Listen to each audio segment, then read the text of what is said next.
बहुत समय पहले की बात है। एक गांव में शेख चिल्ली नाम का एक सीधा साधा लेकिन सपनों में खोया रहने वाला लड़का रहता था। वह हमेशा बड़े बड़े सपने देखता और अपने ख्याली पुलाव पकाता रहता था। एक दिन उसे जंगल में घूमते हुए एक पुराना मिट्टी का घड़ा मिला। घड़ा बहुत सुंदर था और उस पर अजीबोगरीब नक्काशी बनी थी। शेख चिल्ली ने सोचा, जरूर यह कोई अनमोल खजाना होगा। उसने जैसे ही घड़े को उठाया, अचानक उसमें से एक जादुई जिन्न प्रकट हुआ।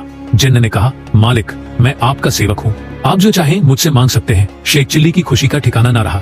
उसने तुरंत कहा, मुझे ढेर सारा सोना चाहिए। जिन्न ने झट से सोने की ढेर सारी मोहरें निकाल कर रख दी। शेख चिल्ली खुशी के मारे उछल पड़ा और सोचने लगा, अब तो मैं राजा बन जाऊंगा, महल बनवाऊंगा, नौकर चाकर होंगे। जिन्न ने फिर पूछा, और क्या हुक्म है मालिक? शेख चिल्ली बोला। शेख चिल्ली के पास सब कुछ था, सोना, महल, नौकर चाकर, लेकिन वह अपनी ही धुन में खोया रहता। एक दिन उसने सोचा, अगर जिन्न भाग गया तो मुझे इसे हमेशा अपने पास रखना होगा।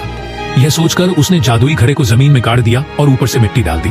लेकिन जैसे ही वह मिट्टी डाल रहा था, उसने घड़े को इतनी जोर से दबाया कि वह टूट गया। घड़ा टूटते ही जिन्न जोर से हंसा और बोला, मूर्ख इंसान, अगर तुमने मुझे ठीक से संभाला होता तो मैं हमेशा तुम्हारी सेवा करता।